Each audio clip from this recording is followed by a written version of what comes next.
দেখাও দেখাও, এটা রং হয়েছে, এটা রং, এটা মিলেছে, এটা মিলেছে, পাবলিক বলবে মিলেছে। এই রাজু ভাই এনাকে জ্ঞান দাও তো, উনি জ্ঞান দিচ্ছে আমাকে, এসে বোঝাও। তো কি বুঝবো এটা রং হয়েছে? আমি গাড়িটা রং করাতে দিয়ে গেছি দাদা, গাড়িটা রং করাতে দিয়ে গেছি তো। দাঁড়া কথা দাঁড়া, বুঝতে দাও, আমাদের জ্ঞান দেবে না। হ্যাঁ বলো, এটা রং হয়েছে দাদা, তুমি বলো এটা রং হয়েছে। উনি বলছে এটা রং আছে, এটা রং, হ্যাঁ উনি বলছে। আচ্ছা 5,000 টাকা 6,000 টাকা খরচা করে গাড়ি রং করাতে দিয়ে গেছে, এই রংটা করা দিয়েছে, যদি না মেলে আমার কি হবে? ঠিকার সঙ্গে 100% রং হ্যাঁ এবার ওনাকে বোঝাও। আর যদি আমি মিলিয়ে দিতে পারি, যদি আমি মিলিয়ে দিতে পারি, তুমি কটা দেবে? শোনো এটা স্টিকার আছে, এর সাথে মেলাতে কোনো সালা পারবে না। পারবে না?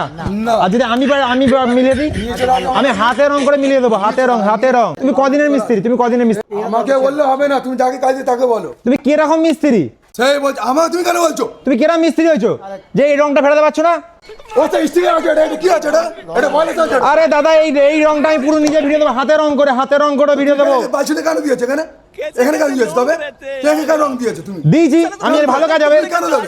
আমি এর ভালো কাজ হবে। সামান্য ঠিক আছে 19 দাদা আমি একটা কথা বলি শোনো দাদা, তোমাকে বলে দিচ্ছি, তোমাকে দুজন বলেছি হ্যাঁ। দাদা, হ্যাঁ। এই রং, হ্যাঁ। এই রং, সেই তুমি সেই চেল্লাচ্ছ, এই রং, সেই চেল্লাচ্ছ কি খেয়া। এই রং দাদা 100% ম্যাচিং হয়েছে, খুব ভালো লাগে দাদা। একটা ভিডিও করছি দাদা, প্র্যাঙ্ক ভিডিও করছি দাদা, দেখো। ওইটা কথা না। তো গাইস প্র্যাঙ্কটা খুব ধামাকার প্র্যাঙ্ক হয়েছে, ঠিক আছে? যে টাচ আপ করাতে আসবে, গাড়ি যদি স্ক্র্যাচ হয়ে যায়, রাস্তায় চললে তো স্ক্র্যাচ হবেই, শেষে এই গাড়িতে চলে আসবে। ওকে চলো।